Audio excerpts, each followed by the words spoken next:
Estamos começando mais um programa Luz para os Meus Passos. Você está gostando deste programa? Um programa novo na TV Canção Nova. É uma alegria estar com você neste final de domingo, com você e com a sua família. Assuntos sobre a Palavra de Deus, meditando a Palavra, estudando a Palavra e, de forma especial, o Antigo Testamento. Seja muito bem-vindo, você que está pela TV Canção Nova, você que está pelo meu canal do YouTube, Frei Gilson / Som do Monte, você que está pelo canal do YouTube de Dom José Francisco Falcão. Sejam todos bem-vindos e você está pronto? Pegue a sua Bíblia, esse programa você precisa ler a Palavra de Deus conosco. Quando dizemos, abra a sua Bíblia em tal capítulo e versículo, é importante que você, de fato, faça isto. O programa passado foi muito interessante. Pode ou não pode comer o sangue, animal puro, animal impuro? Pode ou não pode comer carnes sacrificadas aos ídolos? E o programa passado foi muito interessante. Muitos de nós nunca tínhamos parado para meditar sobre essa questão de alimentos oferecidos aos ídolos. E percebemos no programa passado que a bênção de Deus, ela é maior do que qualquer coisa que se oferece aos ídolos ou aos demônios. Eu quero receber mais uma vez conosco Dom José Falcão e eu quero já começar o programa ainda fazendo uma perguntinha que ficou. Eu gostaria de ter feito no último programa, não consegui por causa do tempo, e eu vou fazer uma pergunta em seu nome para Dom José Falcão, ainda sobre o assunto do programa passado. Mas antes, Dom José, alegria tê-lo aqui, sua bênção. É uma alegria estar aqui, Deus abençoe sua vida. Obrigado. Dom José, o programa passado foi bastante interessante. Por quê? Porque nós muitas vezes procuramos na Bíblia palavras que falam diretamente a nós. E às vezes não paramos para ler estes textos que são problemas daquela época, mas que quando a gente começa a entender, vemos que não é um problema só daquela época, também ainda fala conosco nos dias de hoje e resolve problemáticas de hoje. E aquele programa passado sobre a carne sacrificadas aos ídolos foi muito interessante. Eu quero aproveitar para tentar finalizar esse assunto por hora, porque talvez nos programas posteriores nós ainda vamos tratar disso. Paulo apóstolo, em 1 Coríntios capítulo 10, ele traz essa questão, porque o Senhor já trouxe para nós, no programa passado o Senhor ficou em 1 Coríntios capítulo 10, 23 a 33, o Senhor nos fez ler este texto. E eu queria ler o texto para o Senhor, a qual eu me refiro. Você que está em casa também pode acompanhar, 1 Coríntios 10, versículo 19. 1 Coríntios 10, versículo 19. O que quer afirmar com isso? Que a carne sacrificada aos ídolos ou ao próprio ídolo são alguma coisa? Não. As coisas que os pagãos sacrificam, sacrificam-nas a demônios e não a Deus. E eu não quero que tenhais comunhão com os demônios. Não podeis beber ao mesmo tempo do cálice do Senhor e o cálice dos demônios. Não podeis participar ao mesmo tempo da mesa do Senhor e da mesa dos demônios. Ou queremos provocar a ira do Senhor? Acaso somos mais fortes do que Ele? Dom José, diante disto, a pergunta é, Paulo está deixando claro, não tem nada a ver esse negócio de carne sacrificada a ídolo, tal, deixou claro aqui para nós. Mas, o que é essa mesa dos demônios, a qual Paulo diz? Vocês não podem provocar a ira de Deus. Não pode comer das duas mesas. Isso eu acho que é importante para nós católicos, porque fala da Eucaristia. Então, o que seria essa mesa dos demônios para que não pactuemos com ela? Mesa é uma imagem, uma metáfora para representar uma refeição. Isso daqui é uma mesa, mas quando falamos vamos à mesa, vamos à refeição. Então é um contexto de ceia. Alimentos, ceia dos demônios. tanto significa aquele alimento que foi colocado à mesa, o que é colocado no cálice ou vai ser colocado no cálice, foi consagrado aos demônios. Portanto, foi votado, foi endereçado, foi dirigido, foi consagrado, foi entregue ao demônio. É, portanto, uma expressão do oferecimento dos comensais para o demônio. Além disso, mesa dos demônios é também a mesa onde participam pessoas que estão a serviço do demônio. Aqui está a mesa dos demônios. Bem, é permitido ou não participar disso? A resposta quem dá é o apóstolo Paulo. Tudo é permitido, mas nem tudo é oportuno. Tudo é permitido, mas nem tudo edifica. Se São Paulo diz que tudo é permitido no âmbito de refeição, ele não está dizendo tudo. Ele está dizendo que isso é permitido, mas não é conveniente. No caso do cálice dos demônios, é proibido você participar. Mas veja bem, há de se distinguir aqui os textos que eu citei da 1 Coríntios capítulo 8 e 1 Coríntios capítulo 10, de 23 a 33, a distinção que precisa ser feita é esta. O alimento enquanto tal, que é dom de Deus, Sim. não tem culpa de nada. Sim. O contexto no qual o alimento é feito, para quem ele é consagrado e as pessoas envolvidas, esse contexto nós não podemos participar dele, jamais.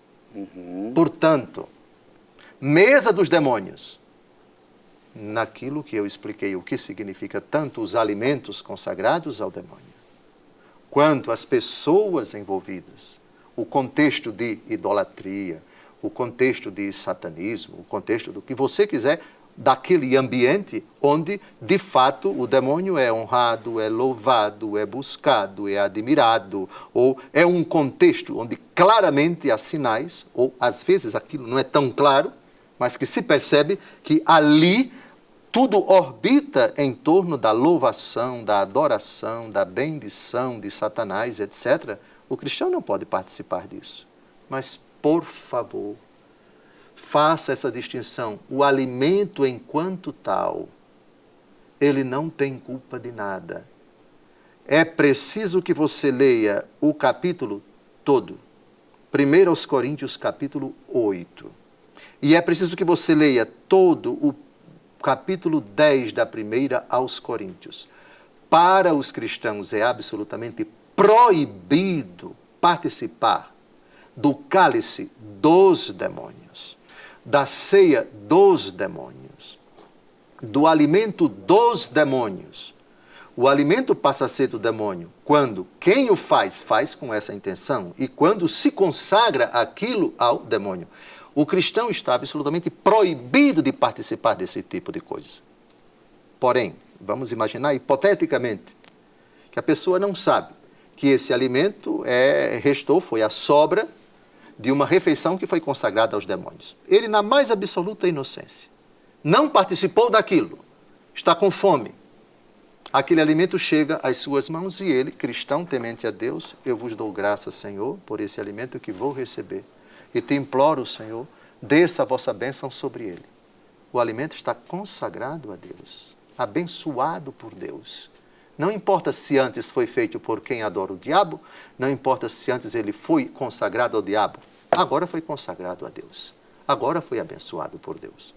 Ao cristão é proibido participar desse contexto satânico, onde a finalidade do alimento é exaltar o diabo, a finalidade do alimento é glorificar o príncipe das trevas.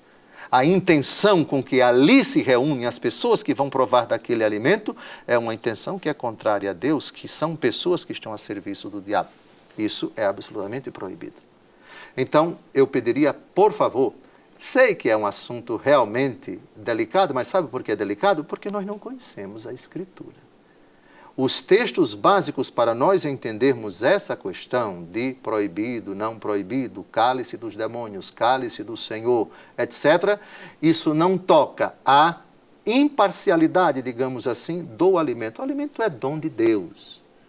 O alimento foi um presente de Deus para nós. Toma e come, é o que o Senhor Deus diz ao apóstolo Pedro no sonho que ele teve em Jope, quando desceram todos esses animais, alguns dos quais, segundo o judaísmo, eram tidos como impuros. Não vou comer nada de impuro. Não diga que é impuro aquilo que Deus tornou puro, aquilo que Deus purificou. A frase de Jesus quanto aos alimentos, os alimentos, ninguém pode perder de vista Marcos capítulo 7. Vamos de novo, Frei Gilson. Qualquer texto, inclusive do apóstolo Paulo, há de se remeter, há de se voltar, há de partir e também de chegar à pessoa de nosso Senhor Jesus Cristo, até os alimentos consagrados aos demônios. Eu não disse a mesa dos demônios, eu não disse o contexto dos demônios, eu não disse a intenção das pessoas que estão ali a fazer a refeição, eu não disse a finalidade para que algumas pessoas fizeram esse alimento. Mas o alimento, enquanto tal, ele não tem culpa, é dom de Deus. Marcos capítulo 7, a frase de Jesus, versículos de 18 a 19. Leia. Respondeu-lhes: sois também vós assim ignorantes? Não compreendeis que tudo o que de fora entra no homem não o pode tornar impuro? Portanto, alimentos consagrados aos demônios. Tudo. Jesus disse tudo. Continue. Porque não lhe entra no coração, mas vai ao ventre e dali segue a sua lei natural? Assim ele declarava puros todos os alimentos. Todos. Jesus não admite exceção. Jesus não admite... Não, é menos esses que você encontrou ali na encruzilhada. Todos os alimentos. Daí a importância de nunca comer nada sem antes fazer uma oração de agradecimento a Deus. No restaurante, na churrascaria, no petisco lá da praia. As praias de Maceió são lindas, por favor. Qualquer lugar, dê graças a Deus. Puros todos os alimentos, inclusive os que foram preparados por pessoas que adoram o diabo. Obviamente, não participe da mesa se eles estiverem perto. Daquela ceia que é para exaltar, não participe. Você não pode participar, mas o alimento, enquanto tal, foi declarado puro por nosso Senhor. Se você tem dúvidas sobre a intenção de quem preparou o alimento, abençoe. Senhor, eu te dou graça. É rápido. E nem precisa ser tão rápido. Eu te dou graça, Senhor, por este alimento que agora vamos receber. Senhor, abençoa essas dádivas. Está abençoado. Está abençoado. Está puro. Não importa se foi tirado de uma encruzilhada ou de um culto satânico, etc. Só não participe. Não participe desta mesa dos demônios. Mas o alimento, enquanto tal, se você não tem certeza se foi consagrado ao diabo, ou àquela divindade, ou àquela entidade, abençoe agora, rapaz. Supondo que você acredita que não está estragado, nem está envenenado. Mas a questão do alimento foi consagrada, declarada pura por nosso Senhor e Salvador Jesus Cristo. Todos os alimentos. Eu acho que está sendo muito interessante. O Senhor, é como se o Senhor estivesse tomando a defesa de um dom de Deus, que são os alimentos. O alimento é dom de Deus. O Senhor está, em Jesus Cristo, falando, todos os alimentos são puros. Todos. Não há exceção. Exatamente. Não há exceção. Inclusive aqueles consagrados aos ídolos, porque vimos isso no programa passado.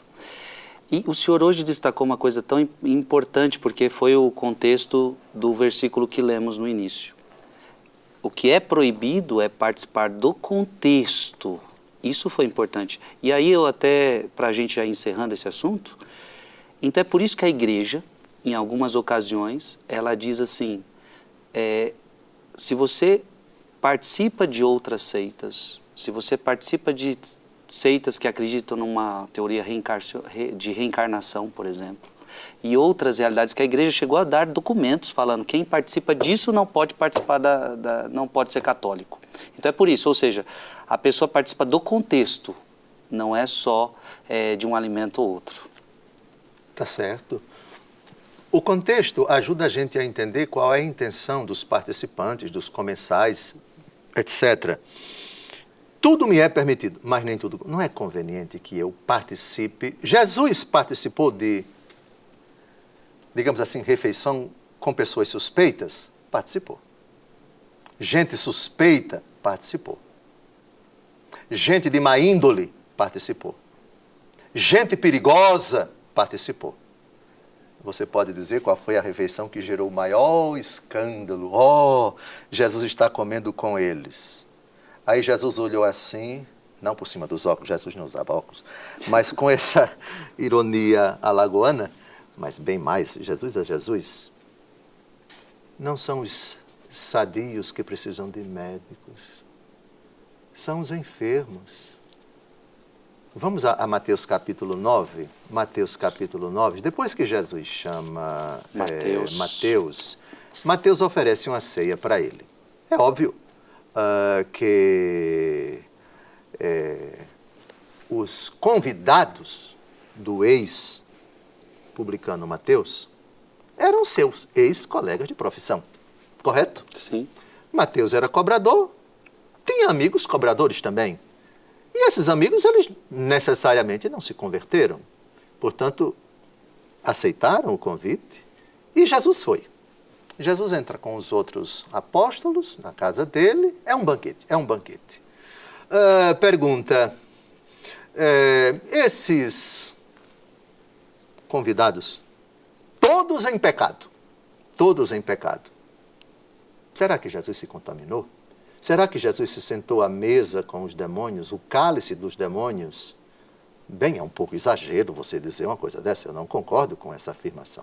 Mas que se Jesus entrou à casa do anfitrião, que agora é apóstolo, Mateus, e lá está repleto de gente de má índole, que os judeus reputavam como malditos, condenados, etc., porque extorquem nosso dinheiro, porque se locupletam e assim por diante. E outra situação também muito parecida, Jesus vai à casa de Zaqueu. Mateus é Cafarnaum. Norte, Galileia. Zaqueu é Jericó. Jericó é Judeia. Bom, na sua opinião, Frei Gilson, quando Jesus disse, Zaqueu, desce depressa porque é necessário que eu esteja hoje, que eu me hospede na tua casa, Lucas 19, de 1 a 6, de 1 a 11, você acha que que Zaqueu só convidou gente santinha para esse grande banquete? Não, ele convidou também, certamente, colegas dele de profissão, como Mateus, em Cafarnaum, convidou também. Muito bem, vamos ao texto. Mateus 9, de 10 a 13.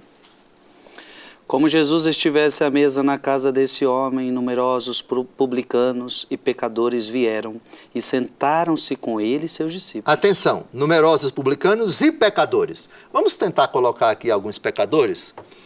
Estupradores, cachaceiros, mentirosos e outras categorias. Adúlteros. A casa está cheia de pecadores. A casa está cheia de pecadores. Você quer falar que foi o cálice dos demônios? Eu não diria uma coisa dessa, porque o anfitrião agora é apóstolo. A casa é de Mateus. Avante. Vendo isso, os fariseus disseram aos discípulos, por que come vosso mestre com os publicanos e com os pecadores? Jesus, ouvindo isso, respondeu-lhes, não são os que estão bem que precisam de médico, mas sim os doentes. E de aprender o que significam estas palavras, eu quero a misericórdia e não o sacrifício. Eu não vim chamar os justos, mas os pecadores. Pronto. A intenção da pessoa que vai se sentar com os pecadores é que torna essa decisão agradável a Deus. Por isso, em princípio, sentar-se à mesa. Aqui é uma mesa grande. São 20 cadeiras. Todos adoradores do diabo. Todos adoradores do diabo. A intenção de quem se senta à mesa, você pode dizer que é pecaminosa? Jesus se senta à mesa com uma intenção, chamar os pecadores. A intenção de Jesus não foi compactuar, não foi consagrar-se, não foi exaltar o diabo, que é honrado e venerado pelos satanistas que estão ali. A intenção de Jesus, ao sentar-se com os pecadores, não foi nada disso. A intenção foi chamá-los. Qual é a única forma que você tem de trazer uma pessoa das trevas? É falar com ela pela internet, videoconferência, eu quero falar com você. Eu não posso chegar perto de você porque você é puro, você é imundo, você é nojento. Vamos falar aqui à distância. Jesus não fez isso, não. Jesus não fez isso, não. Sentou-se à mesa com eles. Ou seja, para você cuidar de uma pessoa que está na lama, você tem que meter a mão na lama. Você tem que chegar perto da imundície, da podridão, da nojeira, para dialogar com ela. Daí que bonito, Frei Gilson, o trabalho, digamos assim, tão delicado de converter prostitutas. Onde é que se converte prostitutas? Nos prostíbulos. De converter os mendigos, os homens de rua, mulheres de rua. Onde é que se converte? Nas esquinas, nas sarjetas, se sujando, se expondo, não só ao ridículo, mas também ao risco. Jesus aqui se arriscou? Se arriscou, sentando-se com um monte de pecadores. O texto diz, publicanos que já tinham a péssima fama e os pecadores. Mas qual é a intenção? Eu vim chamar os pecadores, não os justos. Jesus se senta para convertê-los. Jesus não se senta para compactuar com eles. Ainda que, num contexto, veja o que é que eu estou dizendo. Aqui é Jesus, Jesus é Jesus. Pelo amor de Deus, olhe para Jesus, recorra a Jesus, se espelhe em Jesus que disse, aprendei de mim. Portanto, se a intenção de um catequista de verdade, de um sacerdote de verdade, de um evangelizador de verdade, que quer converter satanistas, a possibilidade de sentar-se à mesa para dialogar com eles, para ouvir as lamúrias deles, para enfrentá-los, digamos, não para fugir deles. Olhe para Jesus, pelo amor. Não olhe para o bispo, não. Esqueça esse ignorante de Alagoas. É Jesus, minha paixão é Jesus. Cálice, comida, etc. E os comensais, todos pecadores. E Jesus ali no meio deles. Jesus não pecou não, viu? Jesus não se poluiu não, viu? Jesus fez isso por amor, viu? Jesus fez isso para salvá-los, viu? Mateus, capítulo 9, versículos de 10 a 13. Como Jesus estivesse à mesa na casa desse homem, que é Mateus. Na versão de Marcos, aparece Mateus. Vendo isso, sentaram-se numerosos publicanos e pecadores. Sentaram-se com ele e seus discípulos. A pior desgraça, Frei Gilson, é quando a gente absolutiza um texto, tira-o do contexto e esquece a intenção da pessoa que muitas vezes se expõe a esse risco. Repare, na igreja, quantas pessoas pensam dessa forma? Por favor, versículo 11. Porque come vosso mestre com os publicanos e com os pecadores? Jesus estaria pouco ligando se sentasse à mesa com os pecadores, se não fosse na casa de Mateus. Mas isso aconteceu na casa de Zaqueu. Na casa de Zaqueu? Quem eram os convidados? Anjinhos e santinhos? Não, eram pecadores. Assim como Mateus, o ex-publicano, convidou todos os pecadores. A casa ficou cheia de pecadores. Está aqui, pelo amor de Deus. A mesma coisa na casa de Zaqueu. Hoje a salvação entrou nessa casa, porque esse homem também é filho de Abraão. E o Filho do Homem veio salvar o que estava perdido. Como é que se salva satanista?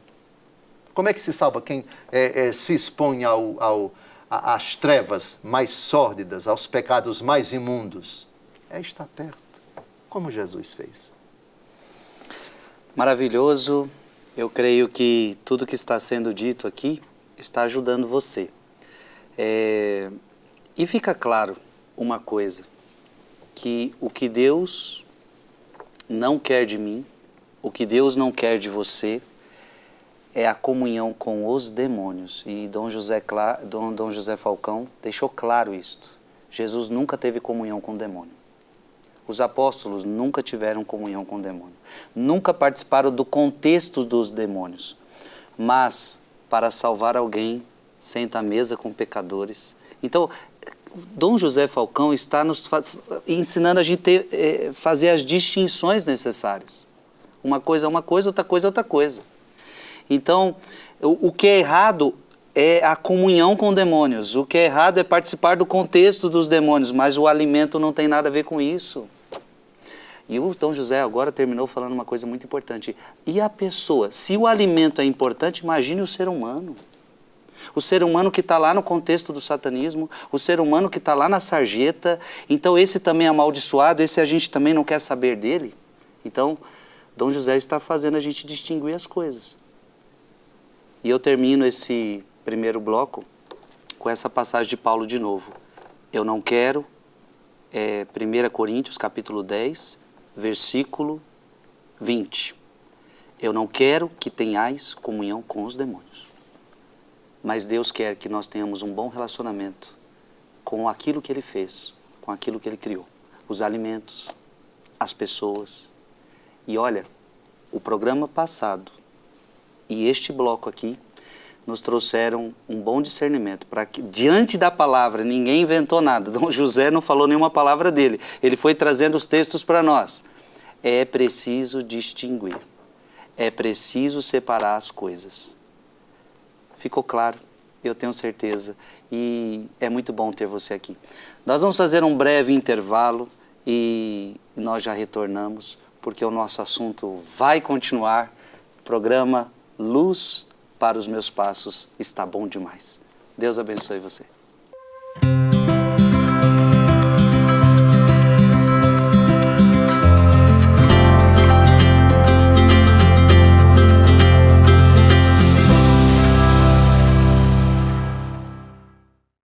Estamos de volta ao programa Luz para os Meus Passos. É uma alegria ter você aqui.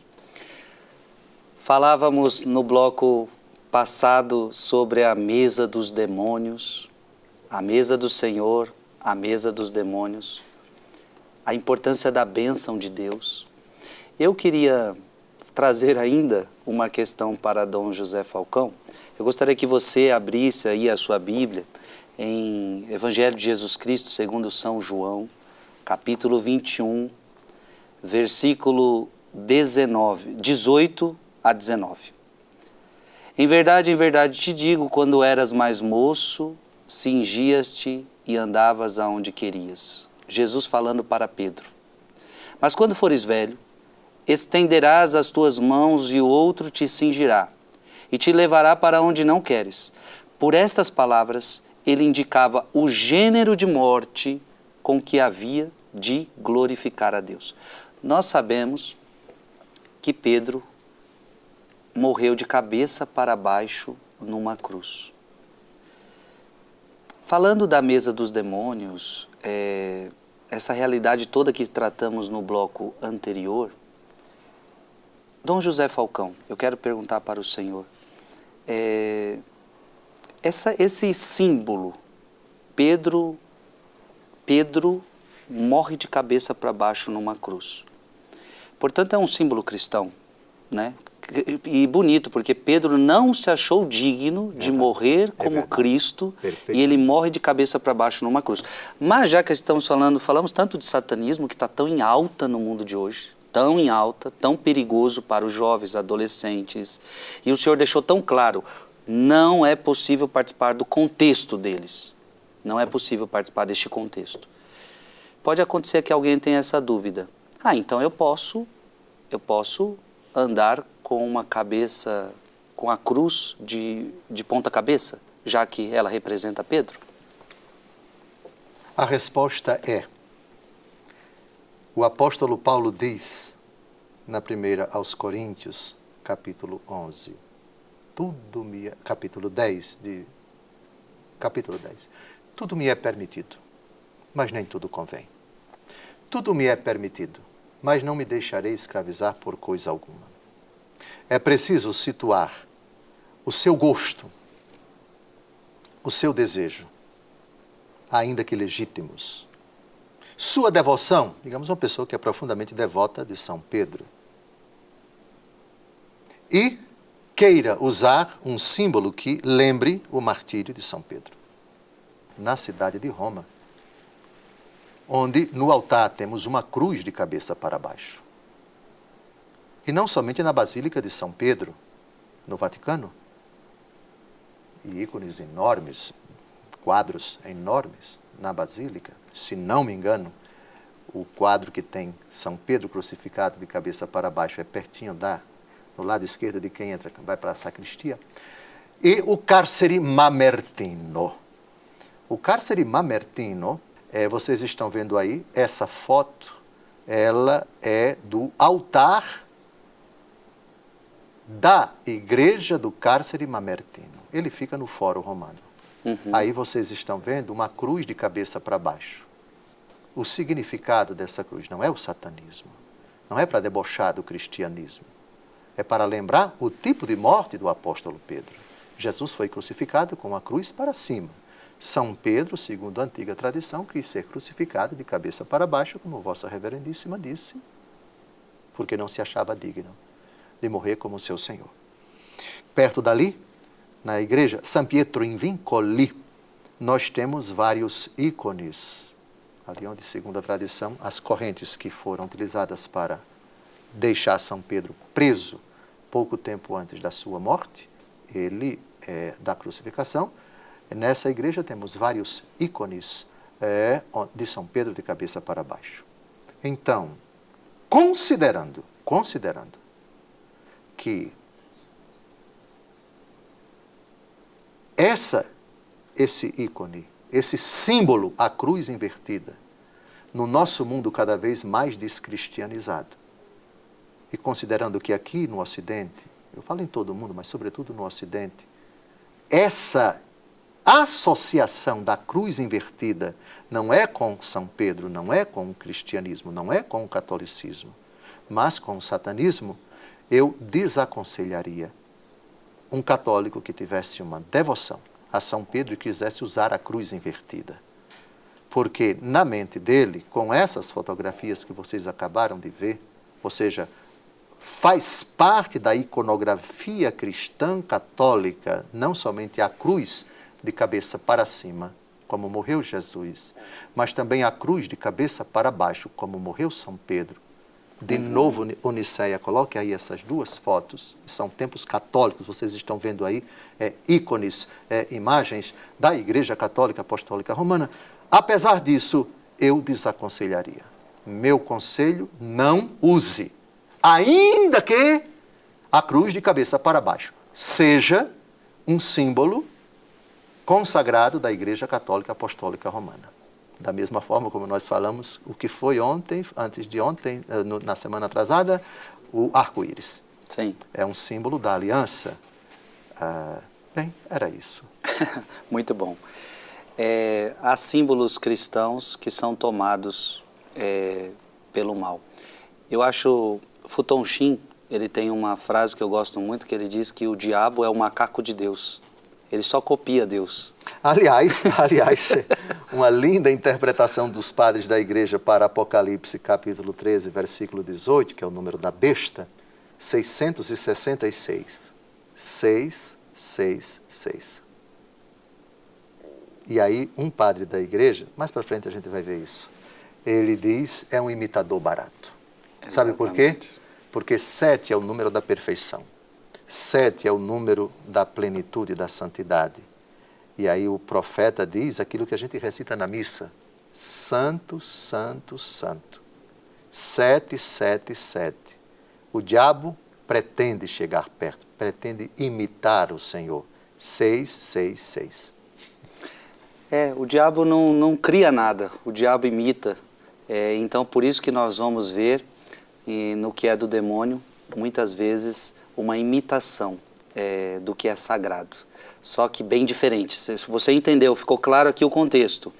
No caso dessa foto que você viu, é relembrar a morte de um apóstolo e o chefe dos apóstolos.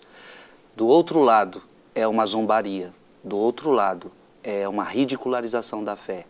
E, portanto, nós temos que fazer as distinções. Da mesma forma, o arco-íris, como ficou dito, e nós tratamos disso em programas passados.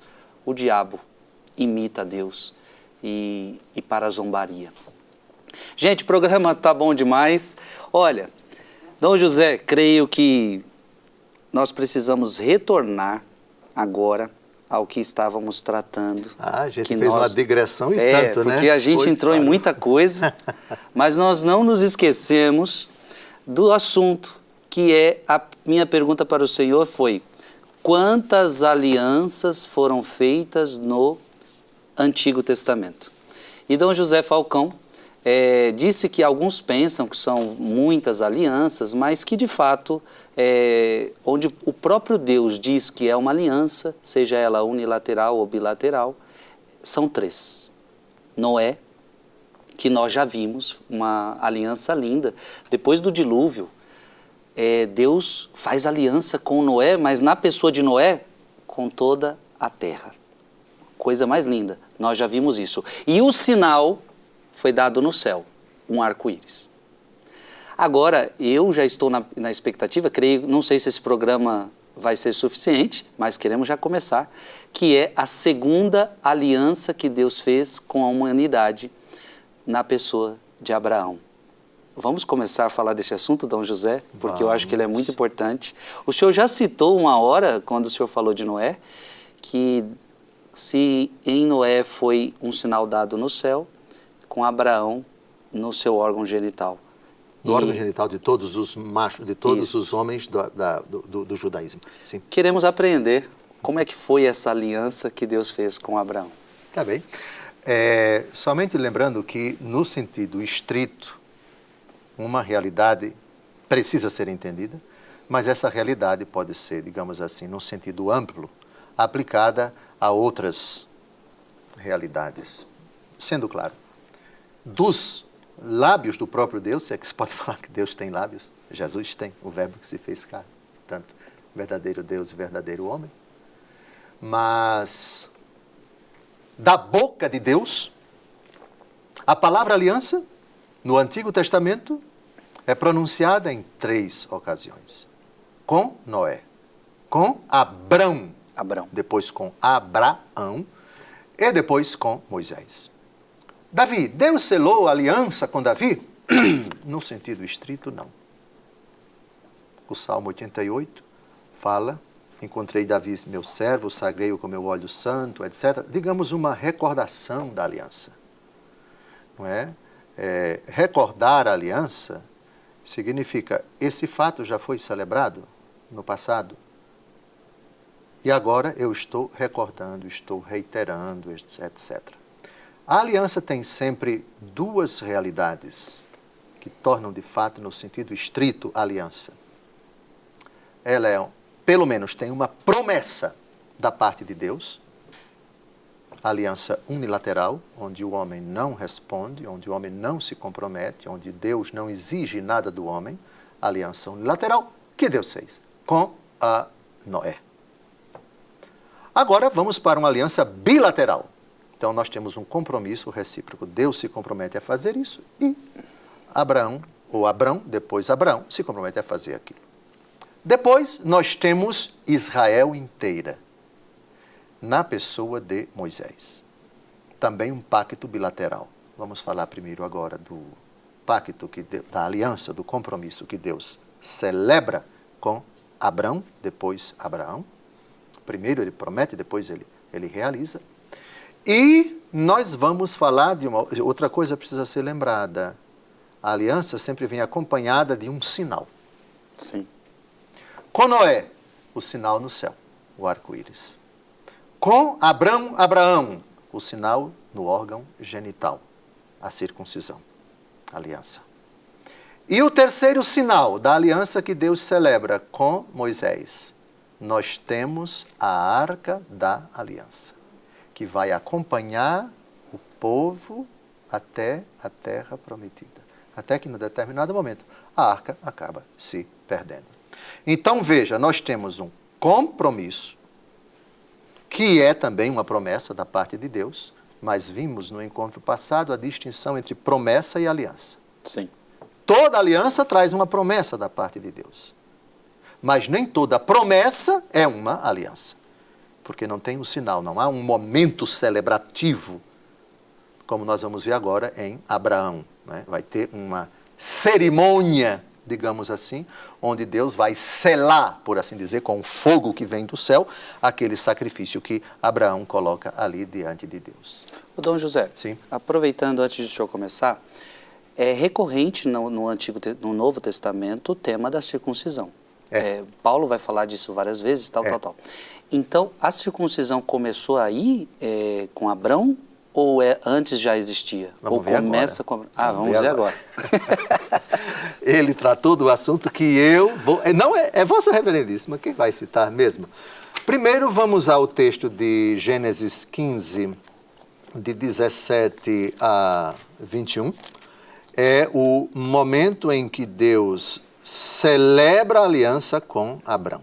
Celebra a aliança com Abrão. Gênesis 15, de 17 a 21. Quando o sol se pôs, formou-se uma densa escuridão. E eis que um braseiro fumegante e uma tocha ardente passaram pelo meio das carnes divididas. Naquele dia o Senhor fez aliança com Abrão.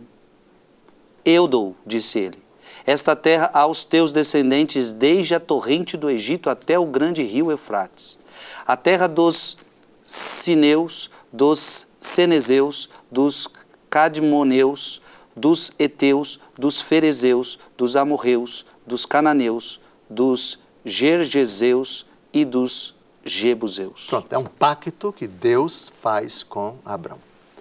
Na verdade, a palavra aliança não aparece quando Deus aparece a Abrão em Ur da Caldeia, no começo do capítulo 12. Deixa teu pai, tua casa e tua parentela, vai para onde eu te indicar, porque eu te farei o pai de uma grande nação, abençoarei os que te abençoarem, amaldiçoarei os que te amaldiçoarem. Lembra disso? Sim. No começo do capítulo 12 do livro do Gênesis, aí não temos uma aliança, temos uma promessa. Promessa. Quando Abraão já está provisoriamente ali na Terra Santa, está de passagem, o Senhor faz essa aliança. O que é que distingue a promessa de Deus a Abrão da aliança aqui? A celebração. Está aqui um sinal que comprova, que celebra, que corrobora, que atesta, que evidencia o que eu acabei de prometer para você. Sim. Então, essa tocha passa pelo meio das carnes divididas. Ou seja, aqui o pacto se tornou visível, não apenas perceptível pela audição. Está claro a diferença entre Sim. Gênesis 12 e Gênesis 15? Sim. Muito bem. Isso no capítulo 15. Agora chegamos a Gênesis 17, de 1 a 13, exatamente respondendo à pergunta que Vossa Reverendíssima apresentou. E acho que a leitura desses 14 versículos, desses 13 versículos, é importante na íntegra que a gente veja onde Deus mesmo falando a palavra aliança, com uma novidade.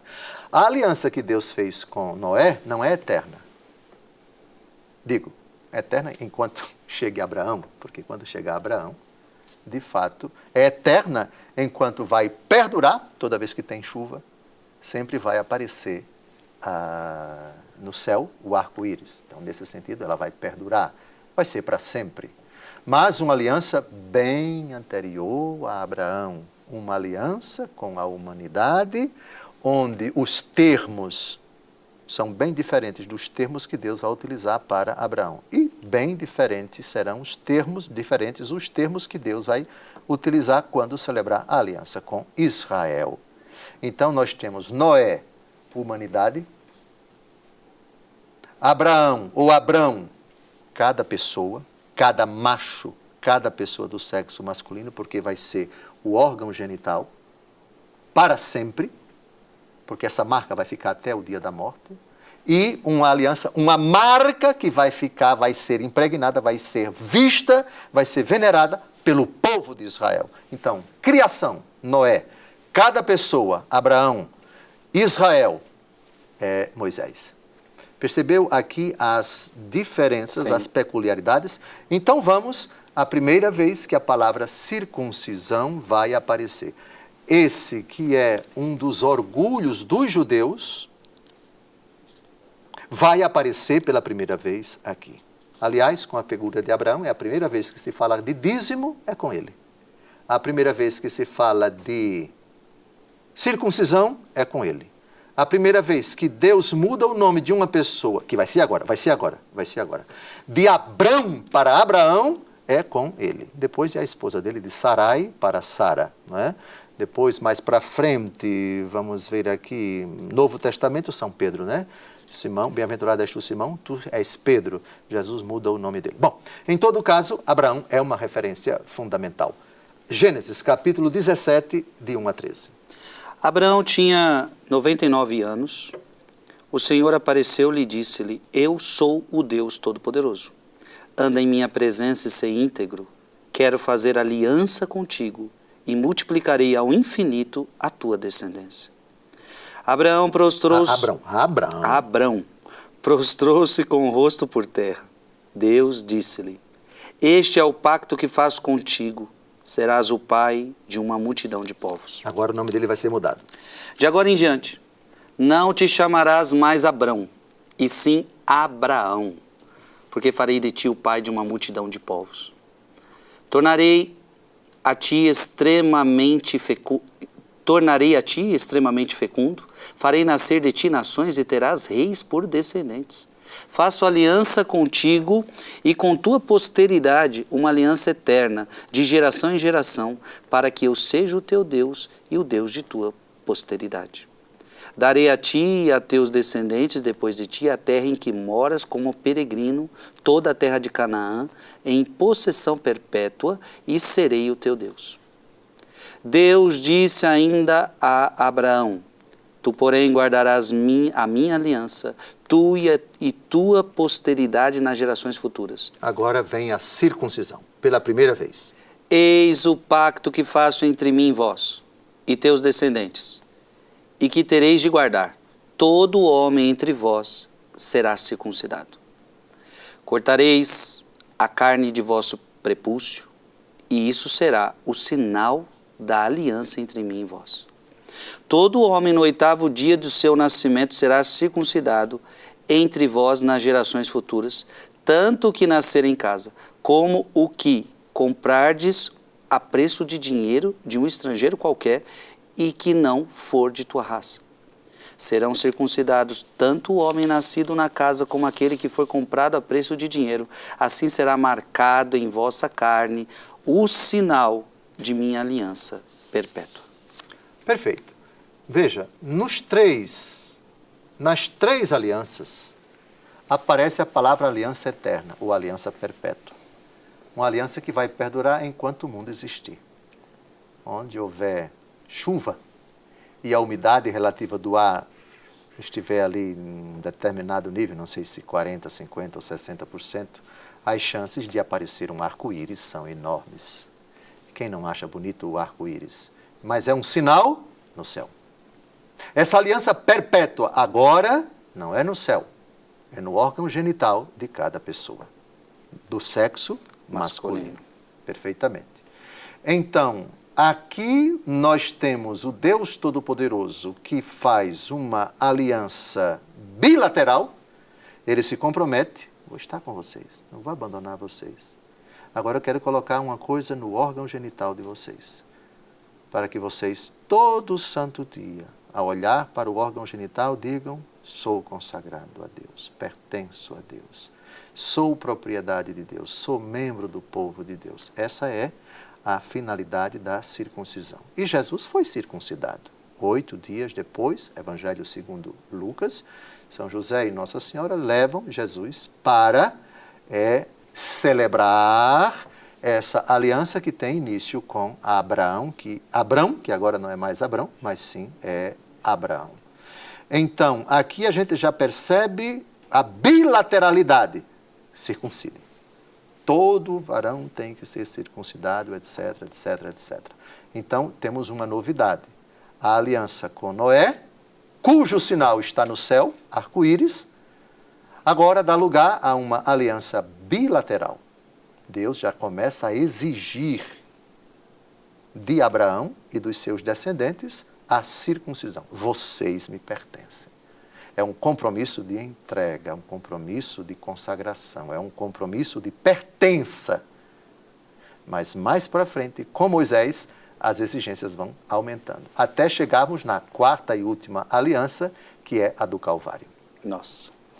Dom José, e parece que o versículo 14, o varão incircunciso, do qual não se tenha cortado a carne do prepúcio, será exterminado de seu povo por ter violado minha aliança. Então tinha uma punição ainda para quem não cumprisse. Deus Todo-Poderoso se adequa à mentalidade daquele tempo, onde a pertença a Deus da parte de um povo, não somente dos hebreus, mas da parte de qualquer povo. Você pertence a esse povo, você pertence aos deuses que são venerados por esse povo.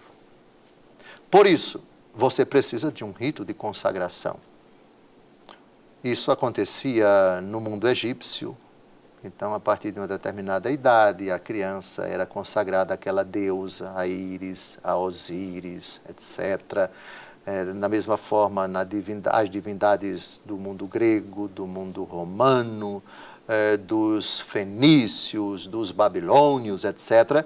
Essa consciência de que é preciso consagrar, é preciso entregar, é preciso colocar sob a proteção dos deuses. E precisamos estabelecer uma norma que puna aqueles que se recusam a fazer isso, porque os deuses podem ficar irritados, porque os deuses podem se vingar, porque os deuses querem que sejam entregue esta criança, esta família, estes jovens, etc., para que eles sejam protegidos por eles. Não vamos irritar os deuses, não vamos...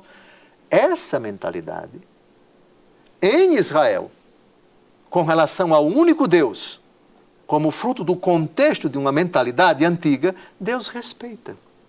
E por isso, ele se adequa, por assim dizer, por enquanto, a essa mentalidade enérgica, se não se consagrar, vai ser punido e assim por diante. É Deus, na sua grande pedagogia, dizendo, o que vocês pensam é errado, mas por enquanto eu vou tolerar o pensamento de vocês.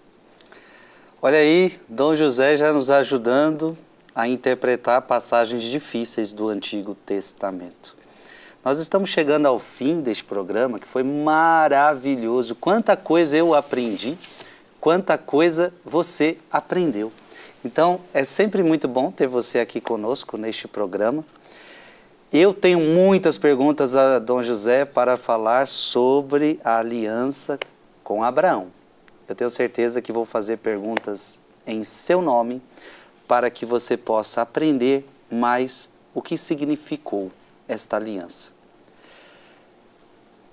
O programa está chegando ao fim, mas semana que vem a gente se encontra e eu quero receber você aqui, tá bom? Divulga este programa para mais pessoas, porque aqui você aprende mais da palavra de Deus. Vamos pedir a bênção de Deus. Abençoe-vos Deus Todo-Poderoso, Pai e Filho e Espírito Santo. Amém. Amém.